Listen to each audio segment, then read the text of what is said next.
Good morning everyone. In this lecture we are going to discuss operations on set. ठीक है, तो basically बेटा देखिए, प्रीवियस क्लासेस में आपने कई सारे ऑपरेशंस पढ़े थे जो कि किस पे बेस्ड होते थे, नंबर्स पे बेस्ड होते थे। लाइक हम लोग पढ़ते थे, क्या क्या चीज़ें पढ़ते थे, हम लोग एडिशन पढ़ते थे, हम लोग सब्ट्रैक्शन पढ़ते थे, मल्टीप्लिकेशन पढ़ते थे और डिवीजन पढ़ते थे। ठीक है, इस तरीके से हम लोगों ने नंबर्स पे बेस्ड कई सारे ऑपरेशंस पढ़े।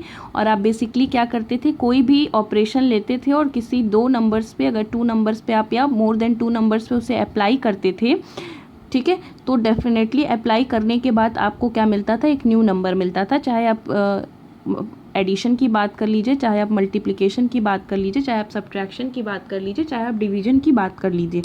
सिमिलरली सेट में भी होता है। ठीक है, एग्जैक्टली इसी तरीके से सेट में भी होता है कि अगर हम बेसिकली सेट रिलेटेड कोई ऑपरेशन लें, मैं डिस्कस करूंगी कि सेट रिलेटेड ऑपरेशंस कौन कौन से होते हैं।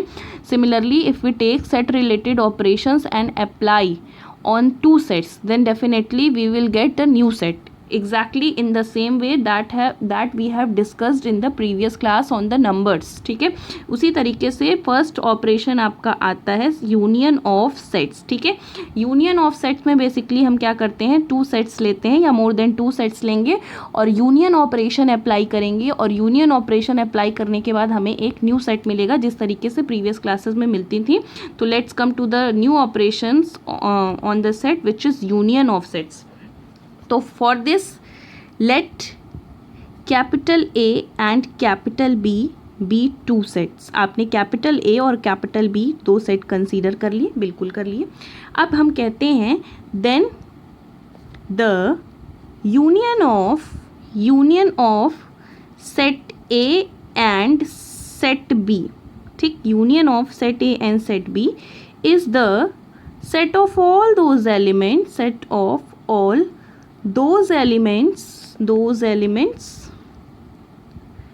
कौन कौन से एलिमेंट्स का सेट होगा, which belong to A और which belong to set B और both A and B। इनका कहने का मतलब है कि अगर हम कोई दो सेट कंसीडर करते हैं, मोर देन टू सेट्स भी हो सकते हैं, अभी हम आपको केवल टू सेट्स के लिए बता रहे हैं। If we consider two sets A and B, then the union of A and B is the set of all those elements जो कि सेट ए, या तो सेट ए में हो या तो सेट बी में हो या तो सेट ए और बी दोनों में हो। ठीक है, ये कहा गया आपको यूनियन देखिए, यूनियन वर्ड से ही क्लियर है कि एक दूसरे का साथ, मतलब कि यहाँ पर ये दोनों क्या करेंगे, एक दूसरे का साथ लेंगे मतलब कि सेट ए के भी एलिमेंट्स हो जाएंगे और सेट बी के भी एलिमेंट्स हो जाएंगे।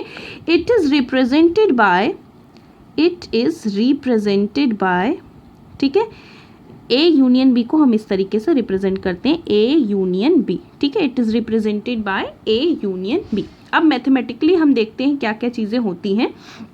तो सेट ए यूनियन बी की अगर हम बेटा बात करें तो सेट ए यूनियन बी में कैसे एलिमेंट आते हैं, सेट बिल्डर फॉर्म में हम अगर लिखें एक्स आते हैं, सच दैट किस तरीके के मेंबर आते हैं, ईदर एक्स बिलोंग्स टू ए, या तो ए का मेंबर हो या तो ये बी का मेंबर हो, दोनों का मेंबर भी हो सकता है। तो इसको इस तरीके से हमने सेट बिल्डर फॉर्म में क्या किया, रिप्रेजेंट किया। अब देखिए, बेसिकली हम आपसे एक रिजल्ट बताते हैं, ये सारे रिजल्ट आप समझते चलिए और सीखते चलिए। ये सारे रिजल्ट जो हम आपको बता रहे हैं ये सब प्रूविंग में यूज होंगे। If any element x belongs to A union B, if and only if, अगर कोई भी एलिमेंट ए यूनियन बी का मेंबर है तो इसका मतलब ये है कि देन या तो वो ए में बिलोंग करेगा और या तो वो बी में बिलोंग करेगा। ये नेसेसरी एंड सफिशिएंट कंडीशन कहलाती है। इसको बहुत ध्यान से समझिएगा, इसे हम कहते हैं नेसेसरी एंड सफिशिएंट कंडीशन। कहते हैं कि अगर कोई भी एलिमेंट ए यूनियन बी में है तो देन या तो वो ए में होगा या तो वो बी में होगा। अब दूसरे साइड से देखिए, इसको नेसेसरी एंड सफिशिएंट कंडीशन, ये चीज़ इधर से भी ट्रू है और इधर से भी ट्रू है। अगर एक्स ए यूनियन बी में है तो एक्स या तो ए में है या तो बी में है, और अगर एक्स ए या बी में है तो इसका मतलब एक्स ए यूनियन बी में होगा। ये सब प्रूविंग के लिए स्टेटमेंट यूज़ किए जाते हैं। ठीक है, तो ये इसका मैथमेटिकल स्टेटमेंट हो गया बेसिकली। अब हम लोगों को डिस्कस करना है कि किस तरीके से इसे हम वेन डायग्राम के हेल्प से देखते हैं। तो बेटा अगर हम वेन डायग्राम की बात करते हैं, ठीक है, अगर सपोज करिए हमने वेन डायग्राम की बात की, ठीक, वेन डायग्राम की अगर हमने सपोज करिए बात की बच्चों, तो वेन डायग्राम की हेल्प से देखिए क्या होगा। सबसे पहला काम तो हम एक यहाँ से क्या करते हैं, फर्स्ट वर्क जो हमारा होता है उसमें हम करते हैं, एक हमने ले लिया आपका universal set you. Universal set हमेशा लेंगे क्योंकि हर सेट के लिए कोई ना कोई एक यूनिवर्सल सेट होता है, तो हमने यूनिवर्सल सेट ले लिया, ठीक। फिर हमने क्या कर लिया बच्चों, फिर हमने एक सेट ले लिया सेट ए, ये सेट ए है, और हमने सपोज कर लिया कि सेट बी इस तरीके से यहाँ पर ये है, कुछ एलिमेंट्स जो हैं दोनों में कॉमन है। This is your set A, this is your set B, ठीक। अब देखिए ए यूनियन बी की बच्चों अगर हम बात करें तो ए यूनियन बी का मतलब क्या होता है, ए यूनियन बी का मतलब होता है it is the set of all those elements which are in A, ये ए के एलिमेंट हो गए,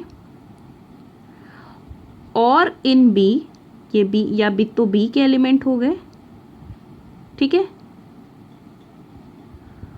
और in both A and B, दोनों ए और बी में हो गए। इस तरीके से अगर आप ये देखिए तो जो पूरा शेडेड पोर्शन है, ये पूरा शेडेड पोर्शन क्या रिप्रेजेंट करता है, ए यूनियन बी को रिप्रेजेंट करता है। वो सारे एलिमेंट जो ए में हैं या तो बी में हैं या तो ए और बी दोनों में हैं, तो इस तरीके से इसे हम क्या करते हैं, रिप्रेजेंट करते हैं with the help of Venn diagram. ये वो सारे एलिमेंट का सेट है जो सेट ए में भी हैं, सेट बी में भी हैं, सेट ए में है ये सेट ए के एलिमेंट्स हो गए, सेट बी में भी हैं ये बी के एलिमेंट हो गए, और ये ए और बी दोनों के एलिमेंट हैं। तो इस तरीके से ये सारे एलिमेंट्स का सेट है जो सेट ए में भी है और सेट बी में भी है, ठीक है। ये सब तो मैथमेटिकल बातें हो गई। अब हम एक एग्जाम्पल कंसीडर करते हैं बेटा, let us consider an example. हमने ले लिया कि let A is equals to a is equals to हमने बेटा ले लिया 1 2 3 एंड हमने बेटा b is equals to consider कर लिया 1 3 5 7, ठीक है। अब देखिए हम यहाँ से एग्जाम्पल के हेल्प से क्या फाइंड आउट करना चाहते हैं, a union b। a union b का मतलब the set of all those elements which are in a means 1 2 3 और इन b, और इन बी मीन्स 1 3 हम लिख सकते हैं, बट 1 3 यहाँ पर है तो कॉमन हो जाएगा। फिर क्या बचा, 5 बचा और आपके पास 7 बचा। तो इस तरीके से 1 2 3 5 7 क्या हो गए, ये आपके ए यूनियन बी के एलिमेंट्स हो गए, ठीक है। अब हम एक और एलिमेंट, अभी तक तो हमने सिर्फ दो सेट्स के लिए देखा। सपोज करिए कि अगर आपके पास ए इज इक्वल्स टू बेटा है, ए इज इक्वल्स टू 1 2 3 है and B is equals to आपके पास 3 5 है बच्चों, और अगर हमने आपसे कह दिया कि c इज इक्वल्स टू 4 7 8 है, ठीक है।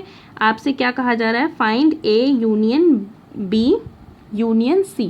तो इस केस में आप क्या करेंगे, you will take the set of all those elements which are in a means, और इन b मीन्स 3 5 3 तो है ही है, और इन c, ठीक है, तो 4 7 8, ठीक है। तो इस तरीके से आपका क्या बन गया, A union B union C. इस तरीके से अगर आप बेटा अगर आप फाइनाइट नंबर ऑफ सेट्स ले लीजिए तो उस तरीके से हम उन फाइनाइट नंबर ऑफ सेट्स के भी क्या फाइंड आउट कर सकते हैं, यूनियन फाइंड आउट कर सकते हैं। अब मैं आपको बेसिकली कुछ कॉन्सेप्ट बताने चल रही हूँ यूनियन से रिलेटेड। अब मैं बेसिकली आपको कुछ कॉन्सेप्ट बताने चल रही हूँ, उन कॉन्सेप्ट को आप बहुत ध्यान से समझिएगा, ठीक।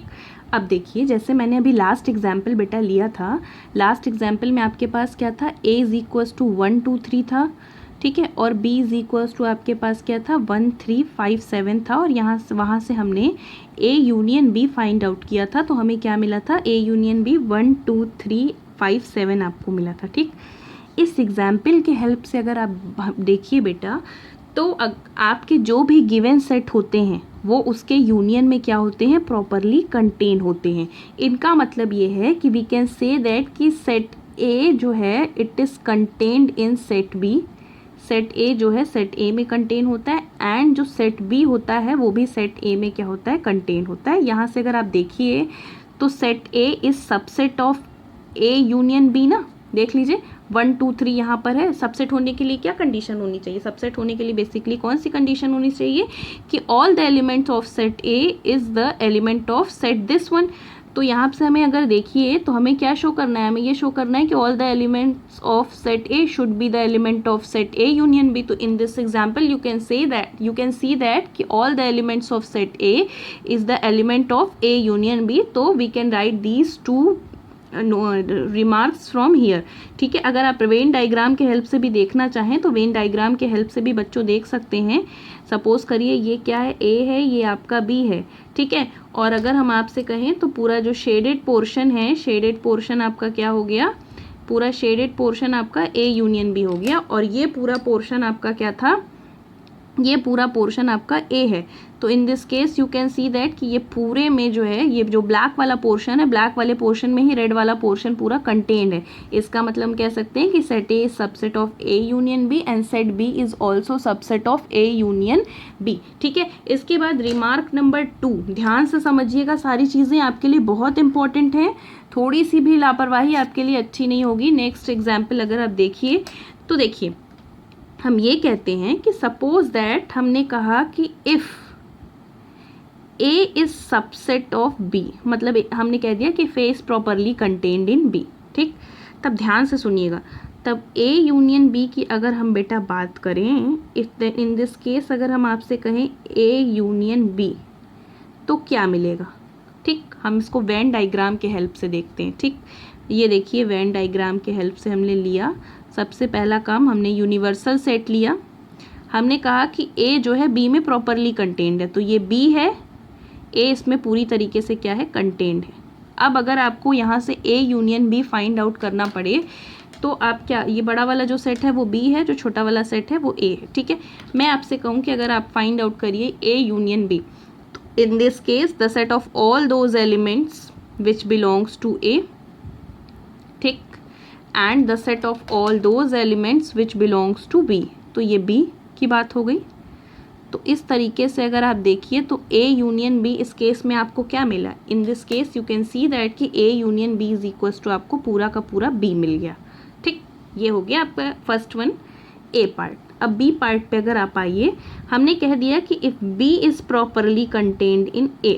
ठीक, तो अगर हमने आपसे ये ले लिया सेट यूनियन, ये हो गया, और सेट A आपके पास ये हो गया, और ये आपके पास सेट B हो गया, this is set A, this is set B। ठीक है, तो B is properly contained in set A। अगर हम आपसे कहें कि in this case find A union B, तो A यूनियन B की अगर हम बात करें, set of all those elements which are in A और इन B, तो इस तरीके से अगर आप देखिए तो A यूनियन B आपको पूरा का पूरा क्या मिल जा रहा है, A यूनियन B आपको पूरा का पूरा सेट A मिल जा रहा है। ध्यान से सुनिए, यहाँ पर A यूनियन B के केस में दो सेट्स में से जो बिगर सेट होता है वही क्या आ जाता है, यूनियन में आ जाता है। यहाँ पर देखिए बिगर सेट क्या था, B था, because A is properly contained in B, तो इनके यूनियन में B आ गया, इनका यूनियन B आ गया। इन this case you can see that कि A is bigger than B, तो A यूनियन B आपको क्या मिल गया, A मिल गया। ठीक, अब remark number 3, again very important for you, these all things are very important for your concept point of view,